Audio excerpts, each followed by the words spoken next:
So today we begin a new sermon series titled The Divine Dance. We're basing it off of this book right here, written by one of my favorite spiritual leaders, authors, Richard Rohr. He is a Franciscan friar in his 70s, so not typically what you would think of when you think of somebody that would be a favorite, speaker.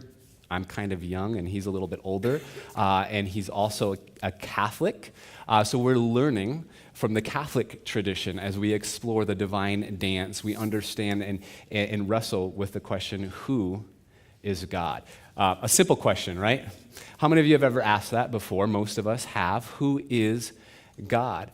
As we begin today, I want to invite your attention to a quote that Richard Rohr often refers to, and that is this: all religious language is metaphor. And I bring our attention to that quote because there needs to be a lot of humility when we talk about the divine. A lot of humility when we begin to talk about God. Because what we're talking about is something that ultimately cannot be fully known or captured, and we'll get into that later on today. This is a quote we'll refer to several times during this series. Today, my hope and my intention is to provide us some guidelines and hopefully some questions that will begin to get our brains thinking and engaged, and especially kind of pave the way for our small groups. So today, all I'm going to provide is some questions and guidelines as we explore this question, who is God? You ready? We often hear say, one church is a safe place to express your questions and your doubts. Many of us were raised in a tradition where faith was about having all of the answers. Faith, whether it was said or not, became about being certain. Anybody grow up in a tradition like that, been a part of a tradition like that? So as we begin, I think it's really, really important to mention, which if you're a part of this community, we've talked about this multiple times, but it's important to remember this, and also for those of you who are new, that we establish this question first: what is faith? Faith, I believe, means to trust. So as we begin, we begin with this idea of what is faith. Faith means to trust. The opposite of faith is not doubting or questioning. The opposite of faith is actually certainty. Think about that for a moment. What were we taught often what faith was? Certainty. Interesting that faith is actually the opposite of the thing we were taught. And we wonder why we're all so screwed up. Why are religious people often, Jesus talks about it like this: if you build your house on a faulty foundation, on the sands, when the rains come, when you experience a crisis or a question or life throws a curveball at you, when the rains begin to come, if your faith is built on this idea of absolute certainty, what will happen? It will collapse. The building will begin to fall apart. Faith has much more aligned to do with trust than it does with certainty. And in fact, a healthy, robust faith means you question and you wrestle and you explore, and in the midst of that, you're taking steps uncertain. You don't have all the answers. No one does. Faith is much more about the journey. We'll talk about that here in a moment. If you're interested in this topic, faith, certainty, and doubt, one book I would point to you in the direction of is this book written by Peter Enns. He's a scholar and a theologian, called The Sin of Certainty. And he writes in that book, he says that his task in that book is to, he says, decouple our faith in God from our thoughts about God. So let's pause here and just note, we're talking about two separate things. One is our faith in God, and one is our thoughts about God. They're two separate things. Now, granted, they connect to each other, they influence each other, but they're not one and the same thing. And here's an example. I'll use my personal life very briefly. I have always had faith in God. Now, that has been stronger or maybe struggled more at times, but I've always been consistently had faith in God. Yet my thoughts about God, who God was, have changed, grown, evolved over the years. So has yours. Now, it might be different 5 years ago, or it might be different when you were 5 to now, but your faith, your thoughts about who God is, while your faith may be consistent or it may fluctuate, that can happen too, your thoughts about God have evolved, have grown. Agree? Okay? So we separate these two. Why is this important? Because we're going to be talking about our thoughts about God. Not necessarily our faith in God, but our thoughts. So now, in just a moment, we're going to be going through really briefly a survey I sent out, which is really all your thoughts about God, which is separate from faith in God. If your faith in God and your thoughts about God become one and the same, then when somebody else has different thoughts about God, your faith in is threatened. Does that make sense? And so we separate that. Now we can talk about different thoughts about God without having my faith being threatened. So a few weeks ago, I sent out this survey. It was an online anonymous survey, so no names will be mentioned here. Someone filled out a hard copy. 45 people completed the survey. It's a little less than I was hoping for, but it is probably about a third of our community, people that are attached to one church, filled this out. I think percentage-wise, it's probably in line with our community. So I'd like to go through the first few questions with you. The first question I asked is, how would you identify? I gave 5 different options. There's more than 5. These are complex, multi-layered, but I wanted to share with you the findings of this survey. So the first thing we noticed is that the largest segment of our population in our community at one church, 21 people, to be specific, said they identify themselves as panentheists. We've talked about this before, but let me briefly describe. Pan means all, in theist, God. In essence, one way of understanding this is it's a more mystical approach. God is seen more as a spirit sort of that permeates all things, and that many theologians and scholars would say, you would use the example of the universe is sort of the body of God. God is in all, but God is also beyond that. And so we'll decipher this a little bit here in a moment. But the largest group, 21%, you can see the red there, 46%, 21 people, describe themselves as panentheist. Then 14 people in that yellow area describe themselves as theists, which is more of a traditional understanding of God as a being separate from everything else. Then we had 5 people who identified themselves as pantheists. Now, it could have been that it was confusing. Those words, pantheist, panentheist, are very confusing, or it could have been that they do describe themselves as pantheists, but pantheism really is this idea that the tree out there is God, the rocks are God. So we had 4 people, maybe it was confusing, on whether it's pantheist or panentheist, that identified themselves as pantheists, which is interesting. We're just taking note and observing together our community, okay? You with me? Now, 4 people who took this survey, out of 45 people, 4 people describe themselves as more agnostic. And I put in there, sometimes people describe agnostic as people who say you cannot know if God does or doesn't exist. So it's that category. And also those people who are struggling, I don't know if I think God does or doesn't exist. I'm sort of exploring, questioning, wrestling.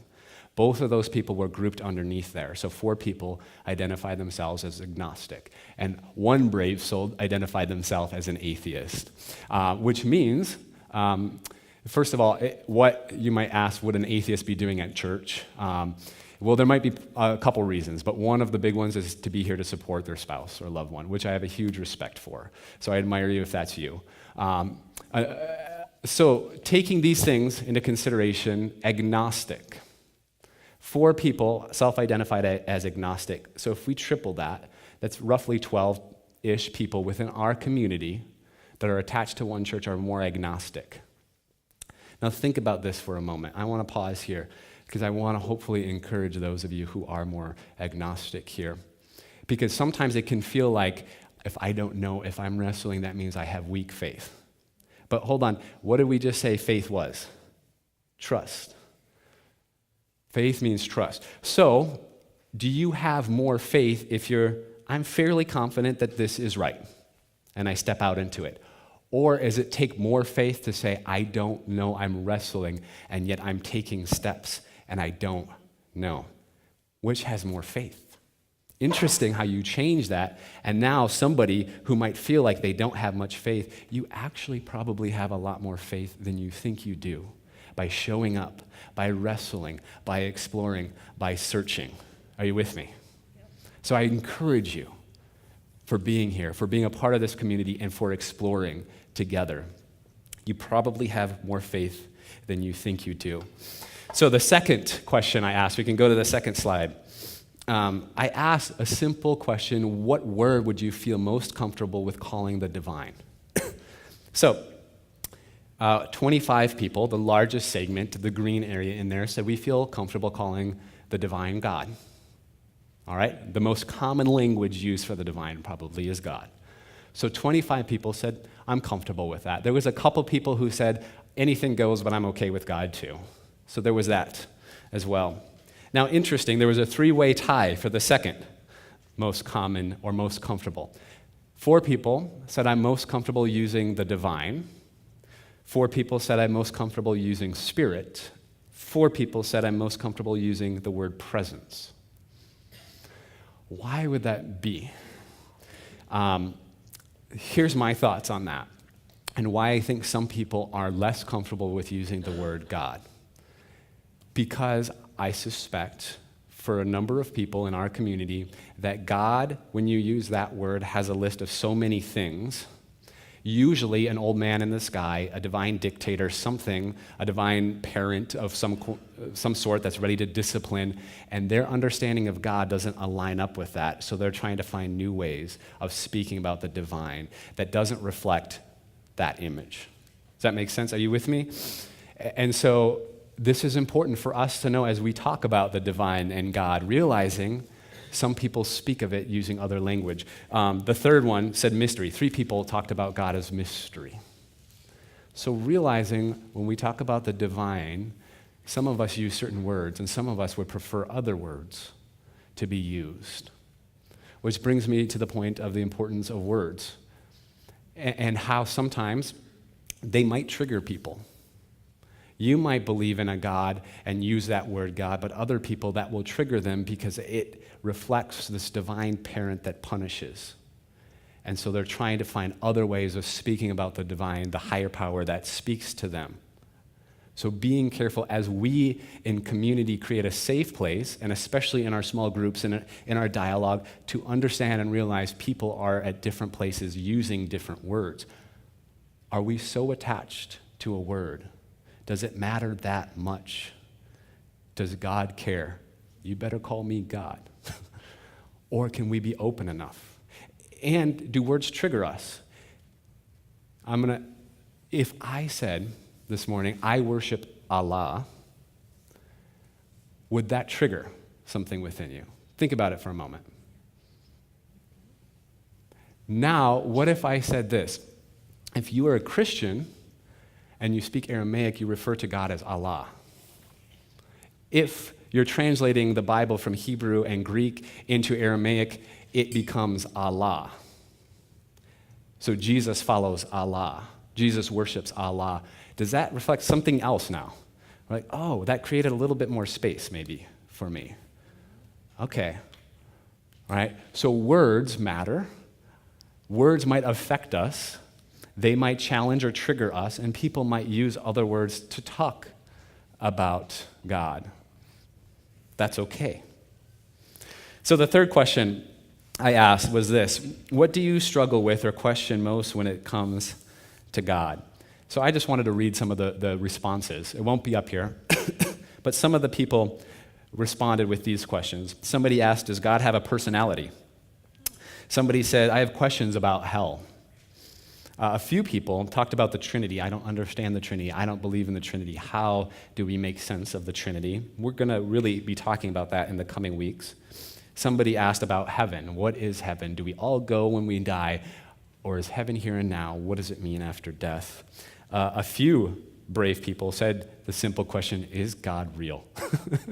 Asking that question, is God real? Does God exist? Somebody wrote a question, was struggling with the conception of God between the Old Testament and the New Testament, and how does that align?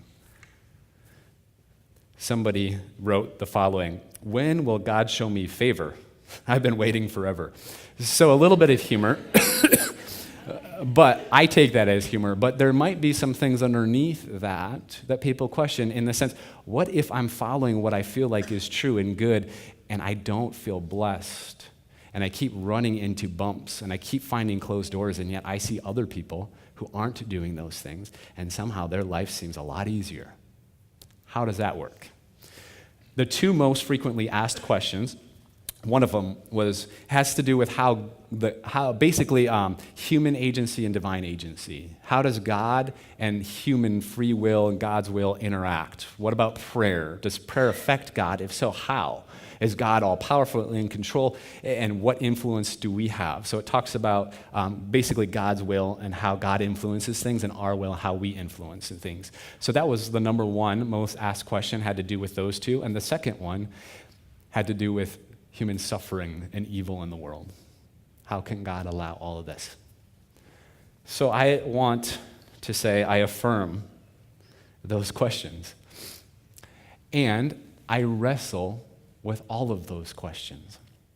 Now, I have some thoughts about some of them, but most of them are thoughts, and if I'm honest, a lot of them aren't fully satisfying thoughts.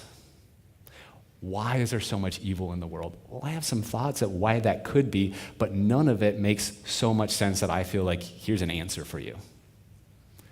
Yet, faith means trusting and stepping out in the midst of all of that.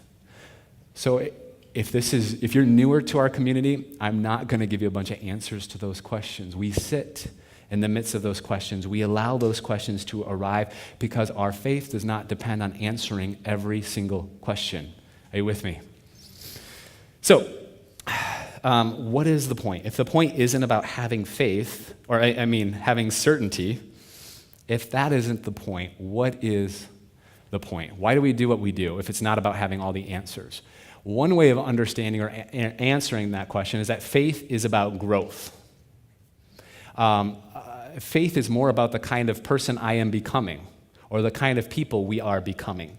Another way of saying that, and many have used that here, is that it's about the journey, not the destination. You never fully arrive. You never feel like I have all the answers. But really what we do is because we are growing and becoming a certain kind of person in the world. So next slide. This is an image that I feel like, for me, best describes growth. It's a spiral. So as we grow, we sort of spiral and grow outward. So track with me. People who talk about integral theory, developmental psychology, different things, talk about our growth in three primary ways. There's a lot of ways we grow. But one of them is we grow in greater love. So as we grow, we become more loving. Another one is we become more inclusive. And the third one is our worldview, our way of living becomes more complex. As we grow in greater love, greater inclusion, but it also brings with it more complexity. How do we grow? Next slide. We've talked about this idea of orientation, disorientation, reorientation in the past. Using this idea of spiral and cycles and seasons, we grow primarily through disorientation. How many of you have ever felt like you went through a season where you were disoriented? That was a growing season. If I asked you, name me the two specific times in your life where you grew the most, it wasn't when everything was going great. It wasn't when your relationship with all of the people around you was excellent and you had all the money to pay all the bills. It was wonderful. No, it was when you experienced the most suffering and struggle and hardship and feeling disorientation. That's when you grew. For some of us, we reach adulthood and we have stopped for a while. And we've mistaken faith for certainty, and we thought, oh, we have it. So we stopped for a while and experienced a certain amount of sort of contentment. And then what happened is this massive disorientation. This massive, oh my gosh, I was given all of these answers and they worked so well for so long, and the Bible has all the answers for all of life's questions, and God is in control of everything, and da-da-da-da-da, and all of a sudden we experienced something that just flew it all out the window. It felt like a massive disorientation, like the rug was pulled out from underneath us. And I think that's what has happened. We sort of thought we had arrived, and we had lived in that place for so long that when the disorientation happened, it threw us, oh my gosh, we weren't comfortable. We weren't familiar with that. As a kid, you experience that all the time. Is Santa real? The Easter Bunny, what is real? My kids right now, my son is making Harry Potter wands. They're into Harry Potter. It's fantastic. But part of me is like, you go in and out of fantasy all the time. I mean, you'll be at the grocery store and he'll be playing Harry Potter, whatever. So we're used to that, like learning and growing as kids, but we become adults and we feel like, okay, we've tapered off. But we grow through periods of disorientation. If you're a Christian or a person of faith, then you take seriously the life of Jesus. Jesus consistently modeled this, inviting people to greater love, greater inclusion, inviting people to have meals together, inviting people to engage in conversations that you wouldn't talk to or include the tax collector, the prostitute. These people, they're excluded. Now we're bringing them in. A Samaritan approached Jesus, will we worship at this mountain or this? And Jesus says, there'll be a time coming soon, it'll be a little bit more complex, and you'll worship me wherever in spirit and in truth, inviting people to grow. I think God's much more concerned with our growth. Are we growing than do we have all of the answers? So think about this. In the life of Jesus, this idea of disorientation, reorientation, and orientation. By the way, some people talk about it like this. They'll say your journey is like the mountain is a mountain, the river is a river. And then there comes a season where the mountain is no longer a mountain and the river is no longer a river. What you thought you knew, it's all blurry and you're uncertain. And if you hang in there, the mountain becomes a mountain again. The river becomes a river again. And it might look different than it did before. But you hang in there through those periods of disorientation because that's an invitation to grow. So there is this Jewish rabbi in the first century that invited people to follow him. This growing grew massive. People said, you are the Messiah, the one we thought the Savior. You will come and save us. Throw off this Roman occupation. Save us from the Romans. You are the long-awaited one. And what happened? The guy died. Talk about disorientation. Like, I just gave my entire life to this, and now you're dead. I don't understand. What? The mountain is no longer the mountain. The river is no longer the river. I thought I knew, and now I'm in this mess. But where was God working? In that mess, in that disorientation. God was working. You thought salvation meant liberation just from the Roman rule, but salvation includes so much more than that, and so much more than just your little group. It's expanding, it's growing. Are you with me? Some of us were taught salvation means going to heaven when you die. And then we began to see people, quote unquote, saved who act like jerks. Could salvation mean more than that? Are we invited to grow into that? Maybe salvation means so much more than just that. Maybe it includes that, yes. But maybe it means more about life, abundant life, healing, wholeness, now, here, invited to grow. So here's a question. I told you I'd be asking a lot of questions, probing a lot today. If you have not experienced disorientation, could it be that you are resisting the very movement of God in your life? So if you look back and you're like, I've been good for the past, 1 or 2 years, I've been steady, it's been easy. Could it be that you've been resisting the very movement of God in your life? Maybe if you think of it as a journey, you've decided there's water here, there's food here, I got everything I need, I'm good. By the way, none of us likes change. I hate change. I hate it. My wife is so much better at it. She kind of loves it. I'm like, that's weird. I like things simple. I like steady. I'd rather have things stay the same. That's not life, right?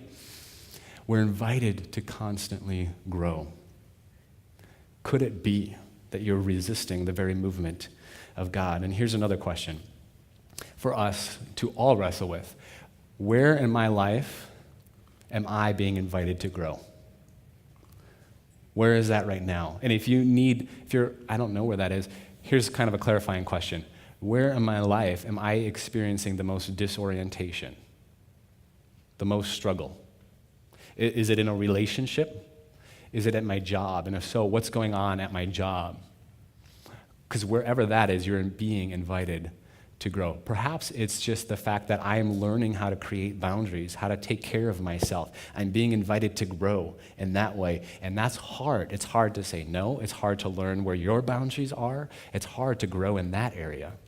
Perhaps it's also you're learning to surrender things, to let go of things.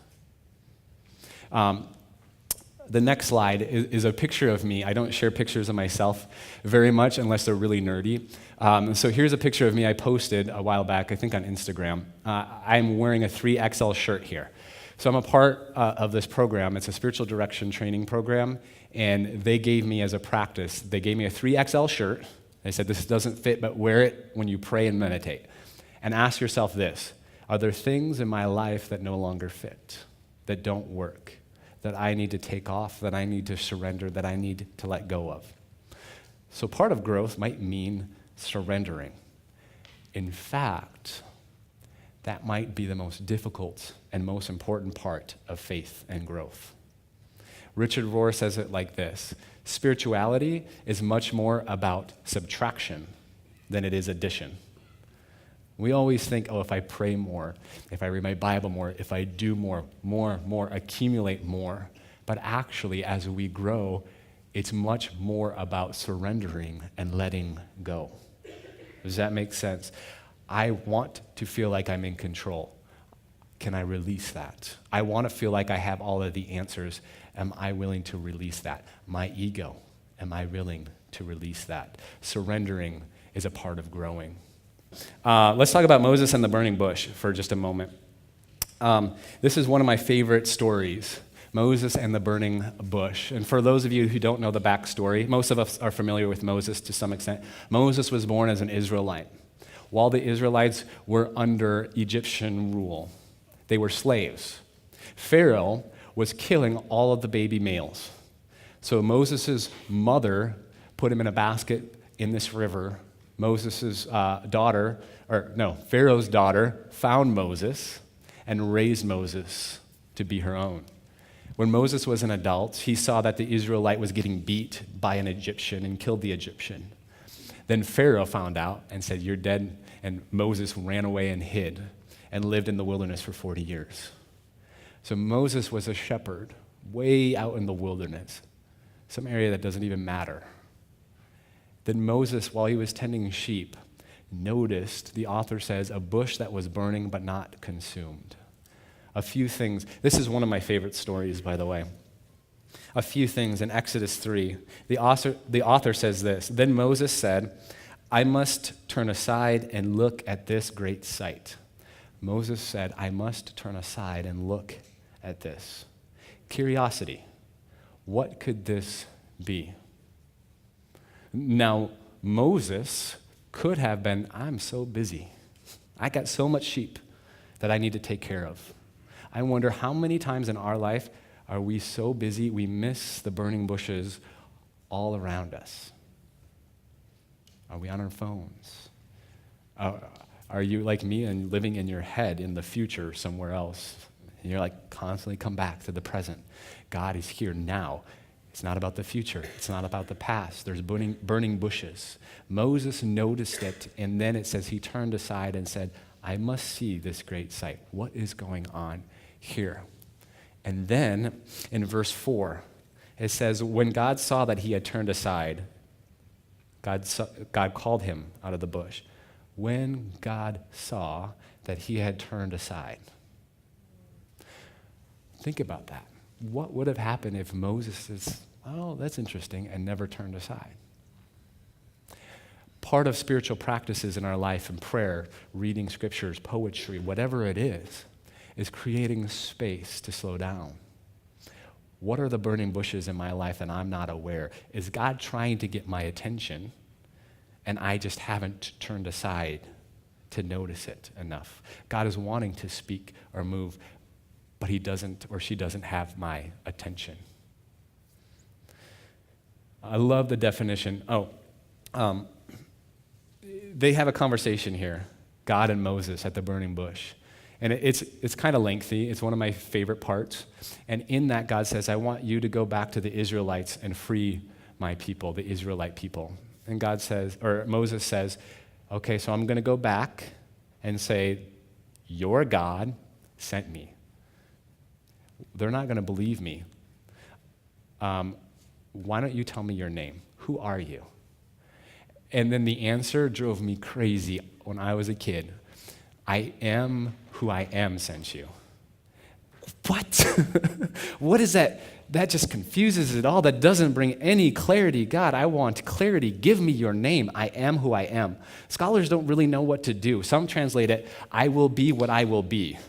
I will create what I will create. It's more or less God saying, don't think a name will contain me. I'll be with you. Go.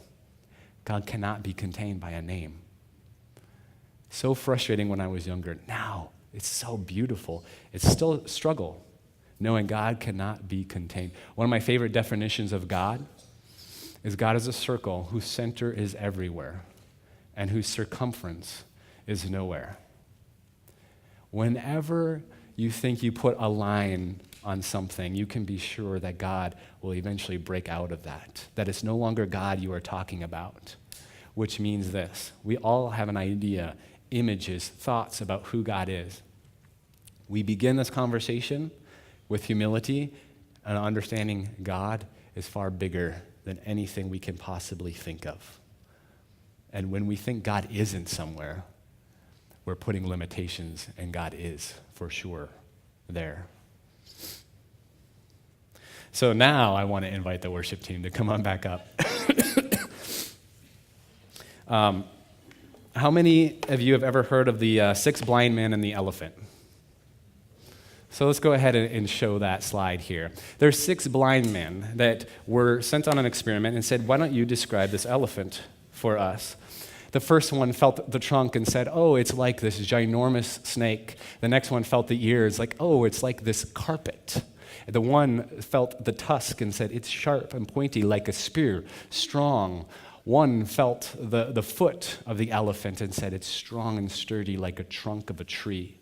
One felt the side of the elephant and said, this is like a brick wall. It's thick, immovable, unshakable. One wiggled the tail and said, it's like a rope.